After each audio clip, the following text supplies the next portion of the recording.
Hello and welcome to the award-winning Bowie Youth Showcase. Today we are on location, and on today's show we will be discussing the state of education. Stay tuned.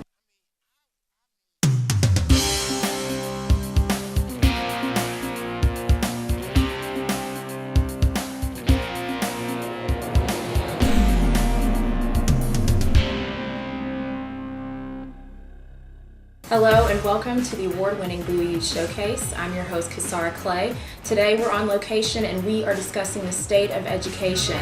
Today I have guest Jeana Jacobs, a board member and advocate for public education and at the local, state, and national level. Elected by her peers, Jacobs has served on the Board of Leadership from the years 2006 to 2013. And since December of 2006, Mrs. Jacobs has been on the Board of Education. Under her leadership, with shared board superintendent governance, there has been a double-digit increase by students on the Maryland school assessments in every grade in both reading and math. Jacobs serves in leaderships on state and national boards, the Maryland Association of Boards of Education, and the National School Board Association with Council of Urban Education. Jacobs is also an attorney, a published author, a wife, and a mother. Welcome to the show. Thank you so much for having me. You're so accomplished. I want to know, my first question is, could you please explain to the audience why the Board of Education is so important and how it works? Yeah, so that's a good question. The Board of Education, historically, boards of education has always been independent from your local government entities. Mm-hmm. The reason why it's important is because education of our students for boards, that's the only thing that we have to concentrate on. So if you think about state government and county government, they have to concentrate on a lot of different issues, Mm-hmm. whether it's how we're going to zone communities, transportation, etc. We have one sole purpose, and that is to provide a quality of education for our students. The reason why the Board of Education is so important is because that model of governance tends to provide oversight of the school district. Board members, all too often the community does not know that we're not running the day-to-day operations, Yes. but we're really the policy wonks, if you will. Mm-hmm. But we're also the advocates for the community. So we're there to be sort of that oversight for what the community needs are, to be the ear of the community, and sort of have our feet on the ground, if you will, to make sure that we're delivering at the level that our community expects us to from a governance perspective. Mm-hmm. And since you actually are an educator and you've been on the school board for, been in education for so long, what do you think about students learning just to pass their test? Yeah, so that's a really controversial issue and has been for years now. So as you think about mandates that come from the federal government, that comes from the state across the country, all too often our teachers are saying, I'm teaching to a test. I have on day 22, I have to be on page whatever. Yes. And so, but I think now what we're seeing is that teachers are in a position where they're sort of pushing back, if you will, because at the end of the day, they want to do their practice. They want to be able to do what they do best. Unfortunately, I would say that, still with the mandates at the state level, we have the new college and career readiness standards that has now once again created another test. For example, high stakes testing has always been the case in the state of Maryland, Mm-hmm. but our HSAs, our high school assessments, are now being phased out for what is now the college and career readiness test. At the end of the day, we're still advocating that teachers are allowed to teach to hone their practice that's in the best interest of students. And one way of doing that is to providing an opportunity so that our budgets are designed for money to go into schools based on the needs of students. So when you direct your resources based on the needs of students, that should also translate into how we best serve students. Okay. So do you think that we have to conform to, are you saying that we have to conform to what this institution needs? Like not every school is the same? Exactly. So we still will have state mandates, which we don't have any control over. Okay. But when we sort of direct resources based on who's in the school building, Mm-hmm. that should provide teachers an opportunity, which Prince George's County, by the way, is doing right now. Okay. That provides teachers and administrators an opportunity to look at who are the students in our building. Do we have a high rate of students in conditions of poverty? Do we have a high rate of students who are talented and gifted, and how do we best serve them? Okay, that's very interesting. While you were on the board, there was a digit increase in the Maryland school assessments and in every grade in math and reading. How were you able to do that? So we're really proud of that. All too often, Prince George's County does not get credit for the gains that we have seen. We still have a lot of challenges. So essentially what happened between 2005 and 2012, board and superintendent team, we went through this extensive training to talk about reform. Okay. And essentially what happened was we actually use data to drive interventions, use data to drive what the needs of students are. And in doing that, when you're driving resources to what students' needs are, and specifically putting things in place. So during that time period, we had twilight school, so parents could send their kids to school at night. Okay. We provided transportation for that. We also paid for, in Prince George's County, and we still do today, we pay for the AP exams for students. Okay. So what we saw was that we provided more access. So when I first got on the board, if you lived in a certain district, you couldn't get access to an AP class, to an advanced placement class. So when we're talking about access to all students, we have to mean all students. Okay. So essentially what we did was to provide opportunities for students to increase their access to more rigorous courses, but provide them the interventions and the supports they needed to be successful in those courses. Okay. And so essentially, just to get to how those gains happened, in every subgroup in the state of Maryland, Prince George's County outperformed. And that really was, it's not just Prince George's, it was actually Baltimore City as well. Okay. And the reason I bring that up is because Maryland, for 5 consecutive years in a row, was named the #1 school district by Education Week. Wow. And that happened not because high performing districts were going from 98 to 90 to 100. It happened because districts like Baltimore City and Prince George's County were really just driving in the interventions for students. And we were able to reap the benefits of that. I grew up in the South, and education is, very different. But why is education so important to students? I know that seems like, okay, well, you can go in college, you can. Yeah. Why is it better to intervene when they're younger and drive home the importance of education, of going to school, of socializing, being a part of? Yeah. Why that's a really important question. Every data point suggests that if we get to kids in early education, early childhood education impacts the rest of their lives. One of the things that happens in Prince George's County, we have 61% of our students, and it fluctuates, but we have about 61 to 65% of our students who are considered free and reduced meal, live in conditions of poverty. What that translates into is situations sometimes where parents aren't able, or parents aren't necessarily having their kids in an environment where they are coming to school prepared. So we might get students starting school without knowing their colors, without knowing their shapes, without knowing their alphabet. That's important because now the school district is spending the next several years trying to get them up to par. So it's important because students need to have the opportunity to have access to a quality education and then understand the importance that they need that quality education to be successful. We can only do that if we start early. Okay. Do you believe that starts at home as well? Absolutely. I mean, I think, there's a lot of conversation about parent engagement and about how involved parents are in a child's education. As a mom myself, I clearly understand how important that is. But I will tell you, I was on the Board of Education before I was a mom. And so working with parents, I see the challenges in terms of how, how to get parents engaged. It's always difficult to get it at the level that we feel we need to. How has that shaped your view of education? Has that made you more passionate, or has it made you certain things that you will not do because you don't want your son involved in that? Well, I tell you what, I'm definitely I'm the kind of person that believes that we need to lock arms as a community and say, these are the expectations for education, and we're not going away unless we get that. Okay. I think that's important. I think all too often if we sort of, and I'm not suggesting that parents have to make the best choice for their own children. I get that. I think what I'm saying is that the state of education in Prince George's County, in the country, quite frankly, can be what we want it to be and need it to be if we're really engaged in the process. How would we get more people involved in the process? Not just, we obviously have the Board of Education, but how do you get parents involved to push their kids? And if it does start at home, how do you get them to want to do this? Yeah, so, I'll say this. What I try to do is to meet with communities and meet with parents sort of one issue at a time. Okay. All too often parents do get involved when it's something that specifically impacts them, but really getting that message out that this is a community effort. And one of the ways that I have done that in my time on the board is to just have regular opportunities for parents, for a community. And I also say to people who don't have kids in the system, tax dollars pay for our schools. It impacts how our communities interact.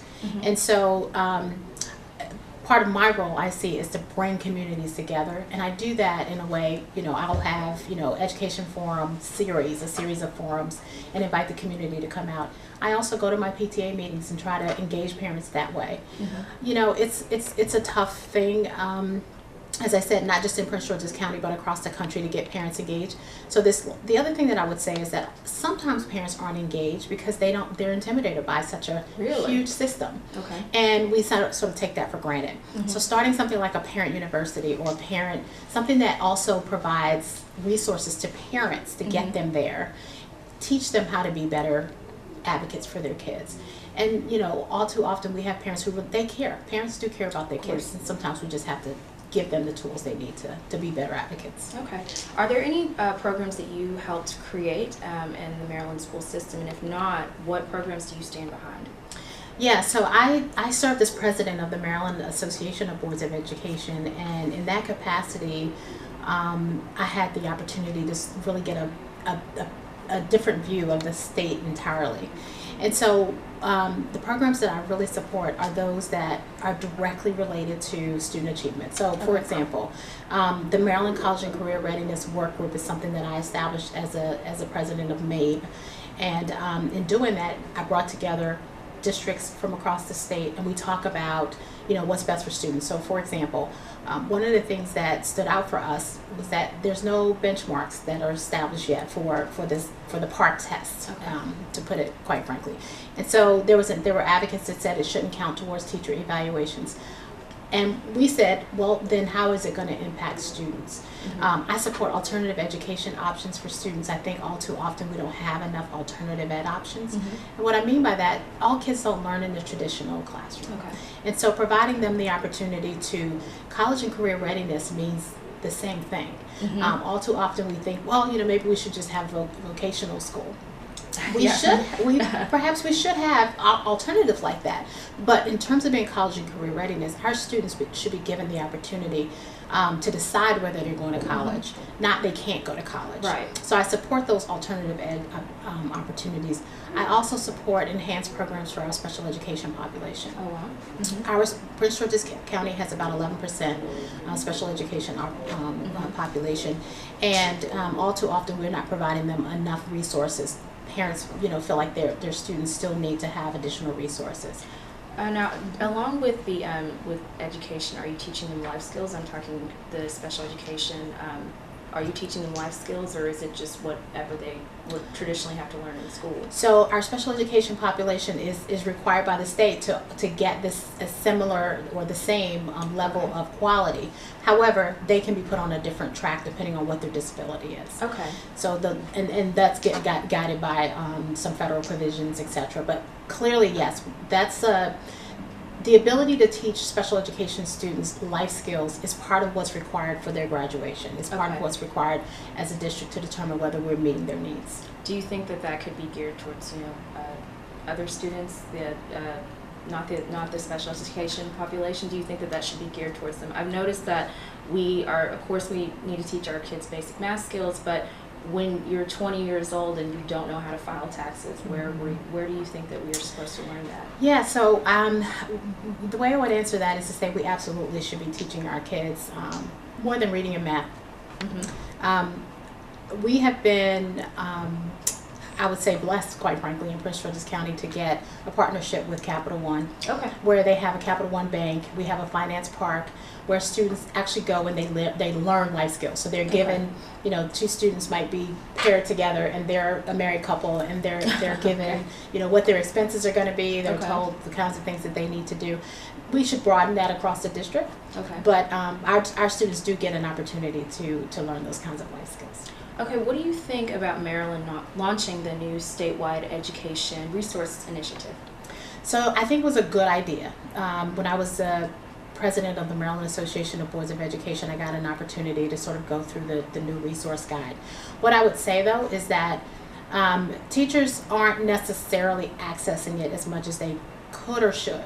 And that may be time as a factor, but I think what would better serve teachers so that they're prepared is to have that one-on-one sort of dream team, if you will, to go across the state and provide the level of training and professional development that they need.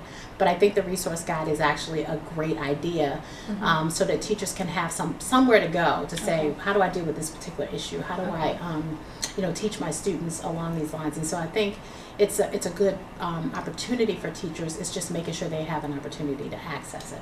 Speaking of teachers, what would you like to see in regards to improvement and what teachers can do is giving them leeway? They don't have to stick to, I have to be on this page by this day. What do you think should happen with that? So when I think about that, I think about when I taught at the University of Maryland. I mean, they sort of gave me my coursework and they said, these are the number of students you have in your class, go teach them. And I think that's what it should be for teachers. I think obviously we should have an evaluation process. Obviously we should have observations to make sure that teachers are providing the level of education that students need. But we should pay teachers more. There's so many different things that we should do around teachers. And I think ultimately it's not just about pay, but it matters. But I think we should give teachers, give them the tools they need and let them do what they do. Okay. But I will say this as well. Not just here, but across the country. All too often, teachers who just have graduated from their teacher college, if you will, are put into the hardest to staff subject areas, and they're put in the hardest to staff schools. And so I think that requires a redirection, quite frankly. So teachers who are seasoned, teachers who have the most experience should be should be required in some instances to go into those tough classrooms. Teachers who are just out of college, and if you think about it, everybody is competing for the same pool of teachers. And so we have to be able to make sure that we put ourselves in a position where teachers can hone their practice, but at the same time give them the tools they need to best serve students. Because you believe that there's such thing as a bad teacher. Absolutely. And what is a bad teacher? So unfortunately, teaching is not for everyone. Okay. So a bad teacher, we tend to not necessarily characterize it that way, but we've heard it that. The opposite is good. Yeah, exactly. A bad teacher really is one that is unable to manage their classroom, that is unable to teach the subject at a high quality level so that students can understand it and be successful in the class. And teaching is hard today. It's a difficult job. So, but I think the key is not just to identify what's a bad teacher. It is what teachers come out of college and into the classroom. They may not necessarily be immediately prepared. We have to give them supports to be good teachers as well. Okay. We will come back to that. Stay tuned. We'll be right back. Noises like that used to make me hit the deck. But now, I can keep going. Don't get me wrong, I still don't love crowded places, but it's good to get out again. Transitioning from the military can be tough, but many veterans are facing similar challenges. Visit MakeTheConnection.net to watch our stories and learn ways to create the story you want to live. Make the Connection. Hey, I'm Tyler Perry. Do you know what hunger in America looks like? Well, it has many faces, and 16 million of those belong to children. Yet billions of pounds of food go to waste each year, and this is unacceptable. You can be a part of the solution. Join us in supporting the Feeding America nationwide network of food banks, which rescues our surplus foods and provides meals to many families in need. Visit feedingamerica.org today. Together we can solve hunger. Together, we're feeding America. Morning, Gary. We are GetSchooled.com. You want a college education, don't you? You know you do. That's why we're here. We're free and here to guide you through every step of the way, starting with attendance. Gary, financial aid forms.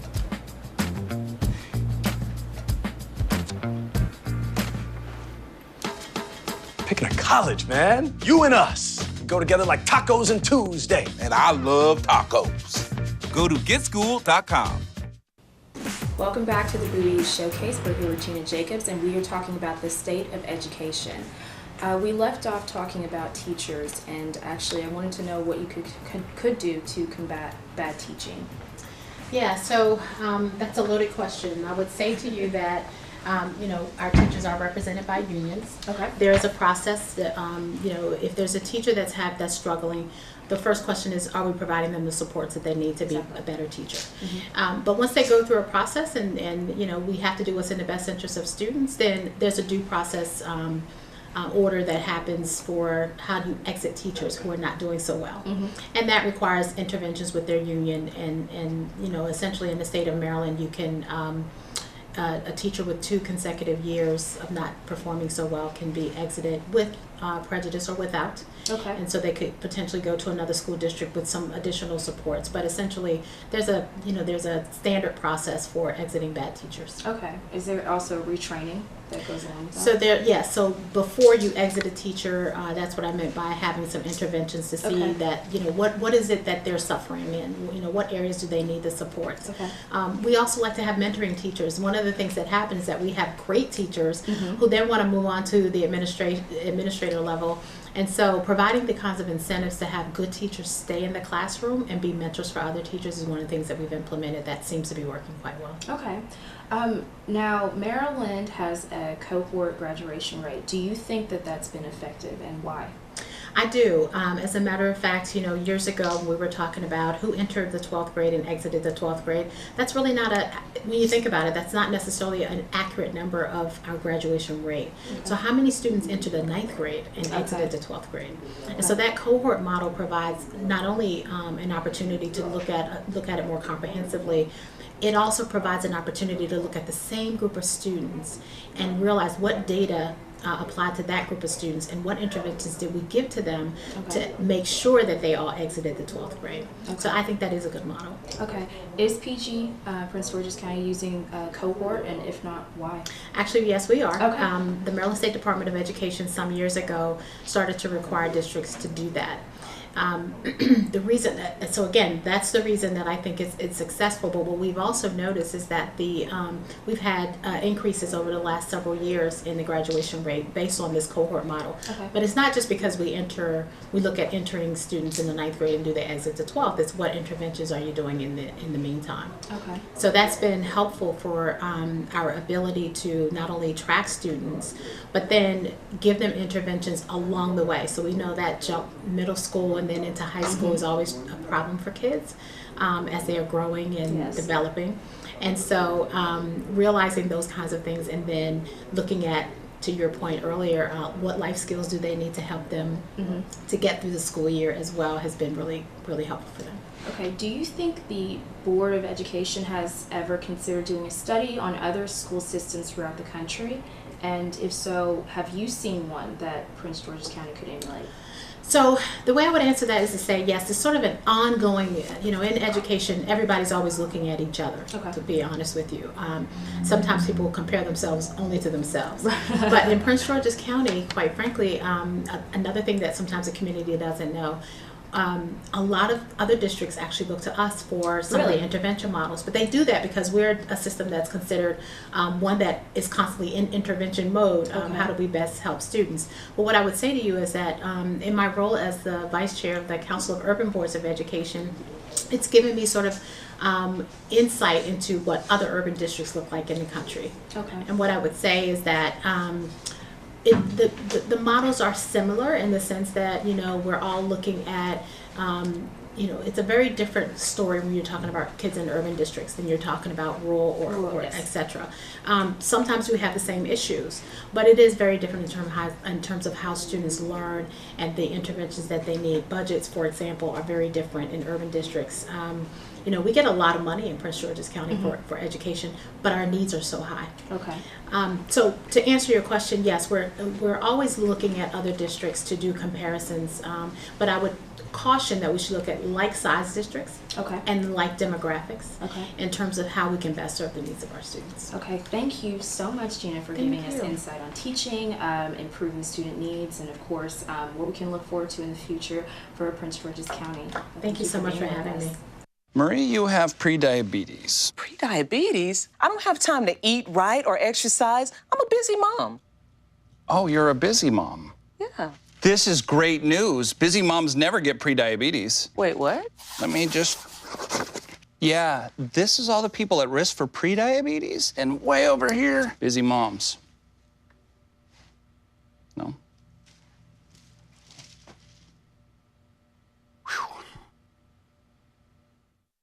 I want to say thank you to our viewers. I'm your host, Kashara Clay, and Bowie Youth Showcase was on location. We just spoke with Jeana Jacobs about the state of education. Get involved with your community. Please stay involved with education. Please look at who's on the Board of Education. Thank you again for tuning in.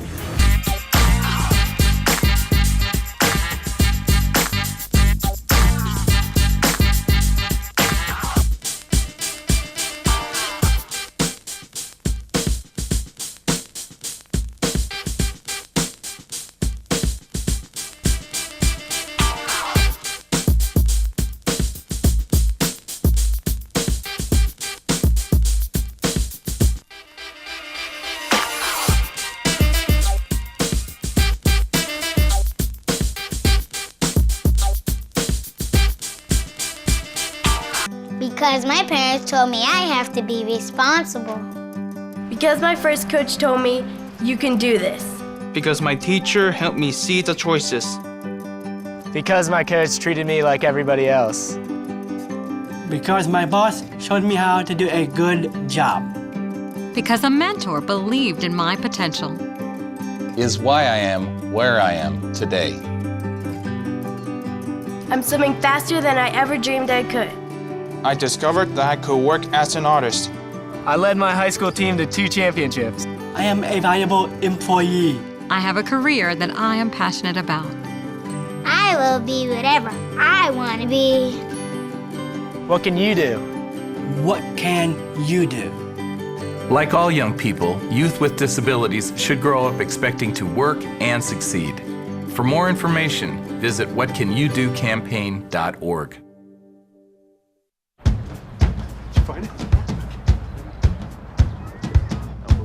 You taught him how to hit a baseball. Just like that. Say hi! How to hit a receiver. Nice. The strike zone. The net. You taught him how to hit the upper corner.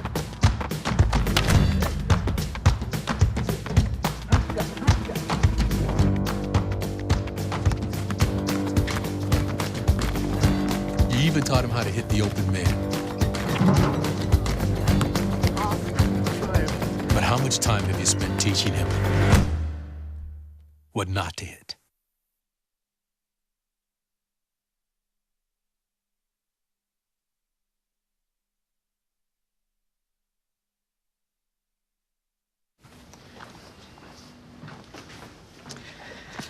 All right, I know this isn't any fun to talk about, but we should. Okay, so who's gonna do what? I'll pack the dead batteries. Great. I'll only put what I don't need into a duffel bag. Perfect. That's totally unhelpful. No problem. Meanwhile, I will try to comfort everyone by speaking in a calm voice. And I'll try to get the generator going without any gas. Oh, let's not forget the cell phones, which probably won't work. Right. And who is going to handle supplies? I can forget to do a list for us. Thanks, pal. Well, I think we couldn't be any less prepared. I'm proud of you guys. Talk to your kids about who to call, where to meet, what to pack. Visit ready.gov/kids for tips and information. I guess sometimes things just happen. devastating things. It's got nothing to do with fairness. Bam, your whole world changes in an instant. And you never see it coming. That's what happened to me the day my mother had a stroke. I'm Paul George, and I want you to learn the signs of a stroke fast. F-A-S-T. F, face drooping. A, arm weakness. S, speech difficulty. T, time to call 911. Because the sooner they get to the hospital, the sooner they'll get treatment. And that can make a remarkable difference in their recovery. Protect the ones you love. Spot a stroke, F-A-S-T, fast.